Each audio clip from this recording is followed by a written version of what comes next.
নমস্কার। যুক্তি তর্ক সঙ্গে অর্কয়ে আপনাদের স্বাগত। আপনাদের সঙ্গে আমি অর্কপ্রভ সরকার। কয়েকদিন আগে মানে ভারতের সেনা দিবসের আগে আমাদের সেনাপ্রধান উপেন্দ্র দ্বিবেদী একটি সাংবাদিক বৈঠক করেছিলেন। সেই সাংবাদিক বৈঠকে তিনি অনেকগুলি কথা বলেন। তার মধ্যে উল্লেখযোগ্য হলো যে পাকিস্তানের মাটি হচ্ছে জঙ্গিদের এপি সেন্টার। 2, বাংলাদেশের সেনাবাহিনীর সঙ্গে ভারতের সেনাবাহিনীর ভালো সম্পর্ক আছে। বাংলাদেশের সেনাপ্রধান ওয়াকারুজ্জামানের সঙ্গে তার কথাবার্তা হয়। 5ই অগাস্ট শেখ হাসিনা যেদিন বাংলাদেশ ছেড়েছিলেন, বাধ্য হয়েছিলেন, সেদিনকেও ওয়াকারুজ্জামানের সঙ্গে তার বারে বারে কথা হয়েছে। এবং বাংলাদেশের সেনার থেকে ভারত সরকার কোনো রকম আক্রমণের আশঙ্কা করছে না। এবং ভারতের সেনাপ্রধান এটাও বলেছেন তারাও বাংলাদেশের সার্বভৌমত্ব অখণ্ডতাকে কখনোই চ্যালেঞ্জ করবেন না। এবং একই সঙ্গে পাকিস্তান যে জঙ্গিদের এপি সেন্টার সেটা আরো একবার স্মরণ করিয়ে দিয়েছেন। 2024 সালে কাশ্মীর ভ্যালিতে জম্মুতে কোনো স্থানীয় যুবক জঙ্গি দলে নাম লেখাননি। যা জঙ্গি হানা হয়েছে তা সীমান্তের ওপার থেকে প্রবেশ করা জঙ্গিরাই করেছেন। তাদের মধ্যে ভাড়াটে যোদ্ধা আছে এবং পাক সেনা অবসরপ্রাপ্ত কর্মীরাও আছেন।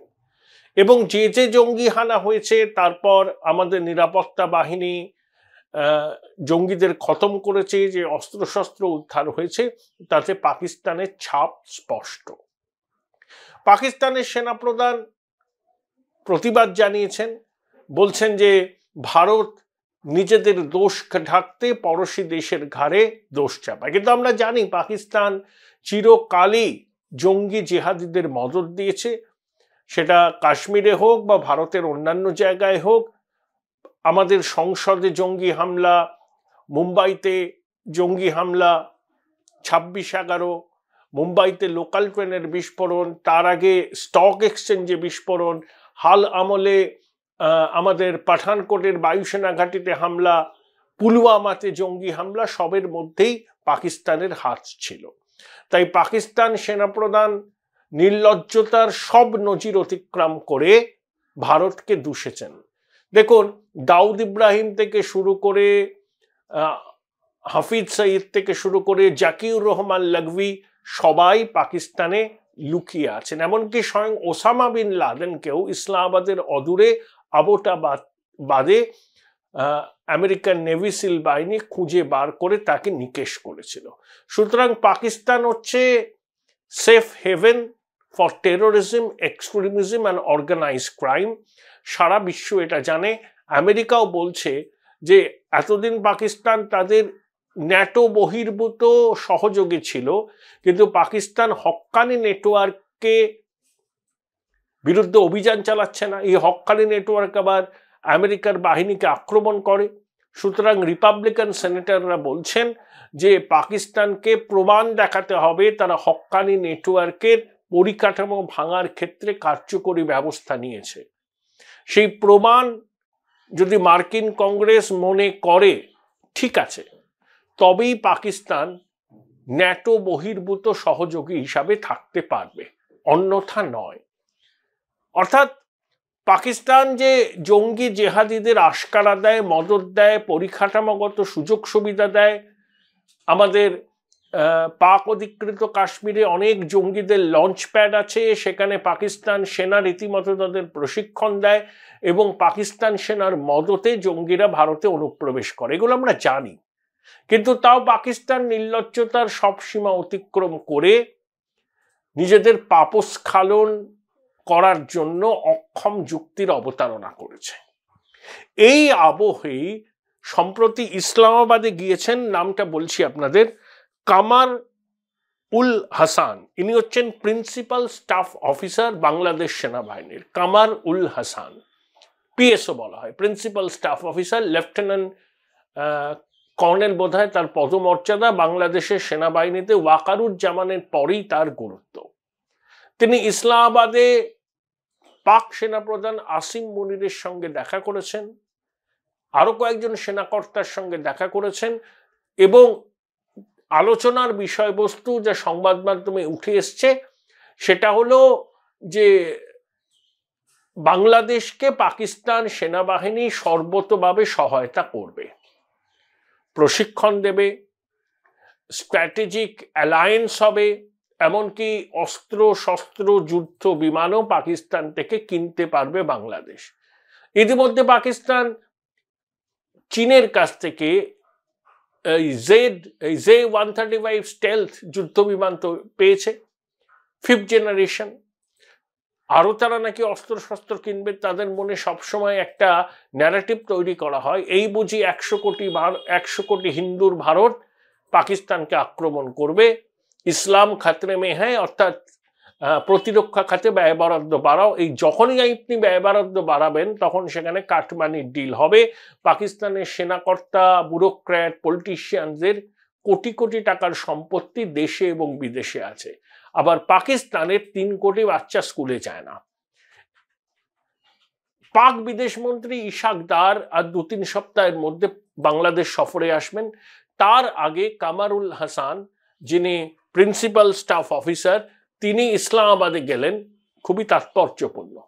এবং ফেব্রুয়ারিতে পাকিস্তানের সেনাবাহিনীর কর্তারা বাংলাদেশ আসবে, সেখানকার বাংলাদেশের সৈন্যবাহিনীকে তারা প্রশিক্ষণ দেবে, এবং এমনও হতে পারে যে ঢাকা, আপনার চট্টগ্রাম, রাজশাহী, খুলনা প্রভৃতি জায়গায় পাক সেনা বাংলাদেশ সেনা যৌথভাবে আইন শৃঙ্খলা পরিস্থিতি নিয়ন্ত্রণে রাখবে। এখন সেনা কিন্তু আইন শৃঙ্খলা পরিস্থিতি নিয়ন্ত্রণে রাখছে বাংলাদেশে, তাদের কাছে ম্যাজিস্ট্রেসি পাওয়ার আছে। অর্থাৎ ইউনূসের অন্তর্বর্তী সরকার পাক প্রশাসনের সঙ্গে কতটা ঘনিষ্ঠ সম্পর্ক তৈরি করতে চাইছে, এর থেকে এটা প্রমাণিত হয় যে পাকিস্তান বাংলাদেশের মুক্তিযুদ্ধে পরাজিত হয়ে পূর্ব পাকিস্তানের দখল ছাড়তে বাধ্য হয়েছিল, কিন্তু তার জন্য 30 লক্ষ বাঙালিকে আত্মবলিদান দিতে হয়েছিল, ভারতীয় সেনাকে আত্মবলিদান দিতে হয়েছিল। সেই পাকিস্তান 71-এ বাংলাদেশের মাটিতে গণহত্যার জন্য এখনো কোনো ক্ষমা চায়নি। সেই পাকিস্তানের সঙ্গে জঙ্গি জেহাদিদের ইউনূস সরকার যেরকম ভাবে মাখামাখি করছে, তার থেকে একটা জিনিস স্পষ্ট, দেশ বিরোধী, মুক্তিযুদ্ধ বিরোধী মানুষজনই অন্তর্বর্তী সরকারের চালিকা শক্তি। এটা নিয়ে আর বোধহয় কোনো সন্দেহের অবকাশ নেই। অর্থাৎ পাক সেনাবাহিনীর ছায়া পড়ছে ঢাকায়, চট্টগ্রামে। সেই ছায়া আগামী দিনে দীর্ঘ হবে, যদি না কয়েকদিনের মধ্যেই ইউনূসের অন্তর্বর্তী সরকার ভেঙে যায় এবং ইউনূস দেশ ছাড়তে বাধ্য হয়। যতদূর খবরাখবর আসছে যে ইউনূসের সময় খুব খারাপ যাচ্ছে, এবং তার অন্তর্বর্তী সরকারের উপদেষ্টা, এই যে সমন্বয়ক, এদের কিন্তু বিচার হবে বাংলাদেশে।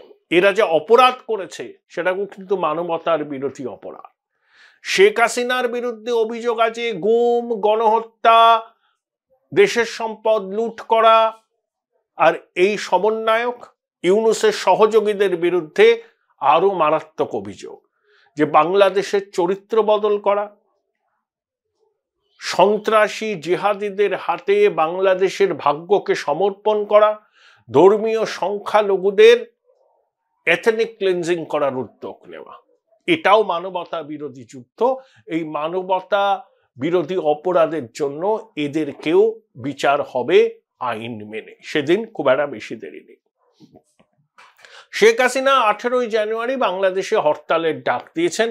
সমাজ মাধ্যমে অনেক ছবি বেরিয়েছে যে আওয়ামী লীগের সমর্থকরা, আমি একটা ছবি দেখলাম রাজশাহীতে, হাতে লাঠি নিয়ে তারা কিন্তু রাস্তায় নেমে মিছিল করছেন, অকুত ভয়ে বুক চিতিয়ে জয় বাংলা জয় বঙ্গবন্ধু স্লোগান দিচ্ছেন। 5ই আগস্টের পরে যে ছবিটা অকল্পনীয় ছিল, এখন কিন্তু বাংলাদেশে সেই ছবিটা কিন্তু বাস্তব। অর্থাৎ আওয়ামী লীগের কর্মী সমর্থকদের তো দেয়ালে পিঠ থেকে গেছে, তারা বুঝতে পারছেন এখনো যদি ভয়ে ঘরে বসে থাকেন তাহলে আর ঘুরে দাঁড়াবার কোনো সম্ভাবনা থাকবে না। তাই শেখ হাসিনার এই হরতালের ডাক, প্রতিবাদের ডাক, কিভাবে কুকুর এবং মানুষ ডাস্টবিন থেকে খাবার খাচ্ছে, যেটা তিনি বলেছেন এবং ইউনূসকে বলেছেন পাকিস্তানের পাচারা দালাল এবং এই সরকারটা জঙ্গি জেহাদিদের সরকার, তাহলে আওয়ামী লীগের কর্মী সমর্থকরা এখন ভয় ভীতি কাটিয়ে নিজেদের মতো করে বিভিন্ন জায়গায় পথে নামছেন এবং আগামী দিনে আওয়ামী লীগের কর্মী সমর্থকদের সঙ্গে ছাত্রদের কিন্তু সরাসরি সংঘাত হবে। মাহফুজ বলেছিল না ওই জঙ্গিটা যে গৃহযুদ্ধ হবে, বাংলাদেশে কিন্তু গৃহযুদ্ধ হবে, নির্বাচন হবে না। এখন মিলিয়ে নেবেন আমার কথা, নির্বাচনের পরিস্থিতি নেই। আওয়ামী লীগকে নির্বাচনী রাজনীতির ময়দান থেকে বাইরে রাখলে সেই নির্বাচন কখনো বৈধতা পায় না। যে অভিযোগ ছিল আওয়ামী লীগের বিরুদ্ধে, তারা বিরোধী দলকে ভোটের ময়দানে দাঁড়াতেই দেয়নি, নির্বাচনে ম্যালপ্র্যাকটিসের অভিযোগ উঠেছিল, সেই অভিযোগ অনেকাংশে সত্যি। কিন্তু অন্তর্বর্তী সরকার যদি নির্বাচন করে এবং সেই নির্বাচনে যদি আওয়ামী লীগ উপস্থিত না থাকে, তাহলে কিন্তু সেই নির্বাচনেরও কোনো বৈধতা থাকবে না। অতএব নির্বাচন এখন সুদূর পড়া হতো। এইরকম একটা সন্ধিক্ষণে বাংলাদেশের সেনাকর্তারা ইসলামাবাদে চলে গেছেন এবং পাকিস্তান সেনাকর্তারা ঢাকায় এসে ট্রেনিং দেবেন বাংলাদেশ আর্মিকে এবং নানা রকম সুযোগ সুবিধা সহযোগিতা অস্ত্র শস্ত্র তারা বাংলাদেশের সেনাবাহিনীকে দেবেন। পাকিস্তান বুঝতে পারছে না তারা নিজেরা নিজেদের যে ভূখণ্ড আছে সেই ভূখণ্ডের অস্তিত্ব আগামী দিনে টিকিয়ে রাখতে পারবে। বালুচিস্তান আর কতদিন পাকিস্তানের অংশ থাকবে? তেহরিকে তালিবান পাকিস্তান যেভাবে পাকিস্তান সেনা রেঞ্জার্সদের উপর আক্রমণ করছে এবং আফগান তালিবানরা তাদের সহায়তা করছে, তাহলে পাকিস্তান নিজে আগে নিজের ঘরটা সামলাক। এখন তেহরিকে তালিবান পাকিস্তান বলেছে যে পাক সেনার ব্যবসায়িক প্রতিষ্ঠান এবার তাদের নিশানা। দেখুন, কেক থেকে শুরু করে petrol pump, bank, bakery, hospital, logistic hub, infrastructure, housing complex সবকিছু চালায় পাক সেনা। তাদের একটা সেপারেট এস্টাবলিশমেন্ট আছে, তার সামনে সিভিলিয়ানরা থাকলেও চালায় কিন্তু পাকিস্তান সেনা। এবং তাদের সম্পদের পরিমাণ ধরুন এখন $40 বিলিয়ন। তেহরিকে তালিবান পাকিস্তানের মানুষকে বলেছে যে আপনারা পাক সেনার এই বিজনেস এস্টাবলিশমেন্টের সঙ্গে কোনো রকম সংস্রব রাখবেন না এবং তাদের টার্গেট যে পাকিস্তান সেনার বিজনেস এস্টাবলিশমেন্ট সেটা কিন্তু তারা পরিষ্কার করে দিয়েছে। এখন খাইবার পাখতুনখোয়ায় হতো, দুর্গম অঞ্চলে হতো, এইসব জায়গাতে সেনা জঙ্গি সংঘর্ষ হতো।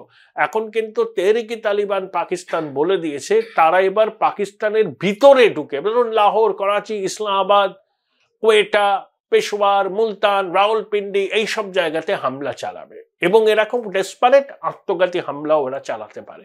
একদিকে বালুচ লিবারেশন আর্মি, তাদের আত্মঘাতী মজিদ ব্রিগেড, তারা চায়না পাকিস্তান ইকোনমিক করিডর যাতে সফলভাবে রূপায়িত হতে না পারে তার জন্য মরণপণ করে লড়াই করছে। চাইনিজ ন্যাশনালরা এই বালুচ লিবারেশন আর্মির আক্রমণের মুখে পড়েছেন, আত্মঘাতী হামলায় চাইনিজ ন্যাশনাল মারা গেছে। পাকিস্তান সেনাবাহিনীর উপর চীনা প্রশাসন ভরসা রাখতে পারছে না, তাই চীনা ন্যাশনালদের প্রোটেকশনের জন্য রাশিয়া যেমন ওয়াগনার আর্মি আছে সেরকম প্রাইভেট মিলিশিয়াকে পাকিস্তানে পাঠাচ্ছে চীনা প্রশাসন। এই হচ্ছে পাকিস্তানের অভ্যন্তরীণ অবস্থা। Join Indian Institute of Hotel Management now. Right choice, right decision. তাদের জিডিপির পরিমাপ হয় মৌলবাদ দিয়ে আর রপ্তানির পরিমাপ হয় সন্ত্রাসবাদ দিয়ে। সেই পাকিস্তানের সঙ্গে এখন মাখামাখি করছে জঙ্গি জেহাদিদের ইউনূস সরকার। যত তারা মাখামাখি করবে এবং যত বাংলাদেশের মাটিতে ভারত বিরোধী জঙ্গি কার্যকলাপকে তারা উৎসাহিত করবে এবং ভারত বিরোধী রেটরিককে উচ্চস্বরে নিয়ে যাবে, দেখবেন ঈশ্বরের এমনই লীলা, যত তারা ভারত বিরোধী চক্রান্ত করবে তত পাকিস্তান রক্তাক্ত হবে। পাকিস্তান এতদিন জঙ্গি জিহাদিদের স্বর্গরাজ্য ছিল, এখনো আছে, কিন্তু সেই জঙ্গি জিহাদিরাই এখন পাকিস্তানের সরকারকে, এস্টাবলিশমেন্টকে চ্যালেঞ্জ করছে। এই হচ্ছে পাকিস্তানের অবস্থা। তার সঙ্গে বাংলাদেশের এখন পিরিচ চলছে। আমি একটা ছবি দেখলাম, ভিডিও, সাংবাদিক সুমন চট্টোপাধ্যায় তার ব্লগে সেই ভিডিওটা দিয়েছেন, দেখে আমি চমকে গেলাম। ঢাকার কোনো একটা বাজারে একটা মাংসের দোকান, ভদ্রলোক মুসলিম, সেখানে কিছু ছেলে, তার সঙ্গে আবার কিছু সাংবাদিক, তারা মাইক্রোফোন বাড়িয়ে দিয়েছে সেই দোকানের উদ্দেশ্যে, এবং উন্মত্ত জনতা সেই দোকানদারকে জিজ্ঞাসা করছেন, আপনি কেন দোকানে গরুর মাংস রাখেন না?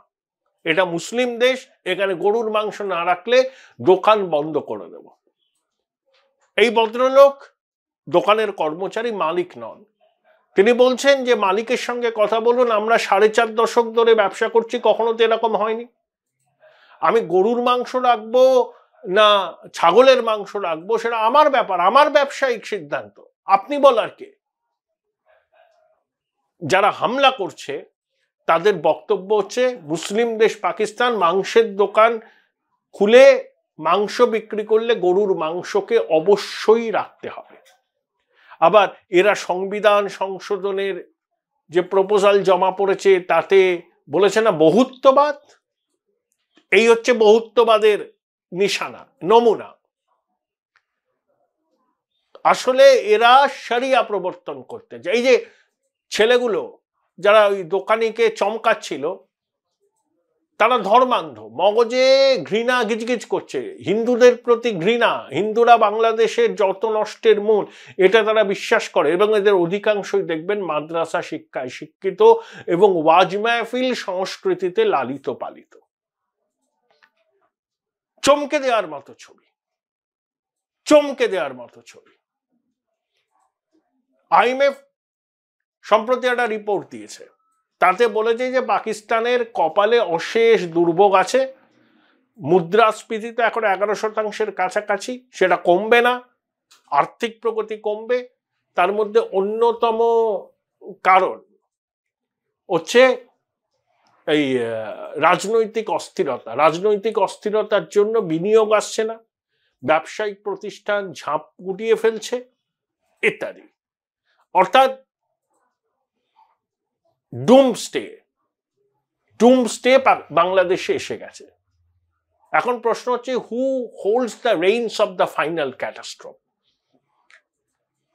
এটাই এখন প্রশ্ন। এবং পাকিস্তান তার এই বাংলাদেশ তার জন্মলগ্ন থেকে 10 বার আইএমএফ এর কাছ থেকে বেল আউট প্যাকেজ চেয়েছে। প্রথমবার নিয়েছিল 1974 সালে। আর পাকিস্তান তার জন্মলগ্ন থেকে এখনো পর্যন্ত 26 বার আইএমএফ এর কাছ থেকে বেল আউট প্যাকেজ নিয়েছে। আমরা শেষবার নিয়েছিলাম 1991 সালে। তারপর থেকে আমাদের আর কোনো আইএমএফ এর কাছ থেকে বেল আউট প্যাকেজের দরকার হয়নি। মোহাম্মদ ইউনূস অর্থনীতিবিদ, যদিও নোবেলটা পেয়েছিলেন শান্তির জন্য, কি শান্তির নোবেল পুরস্কার তিনি পেয়েছিলেন, মানুষ এখন হাসছে।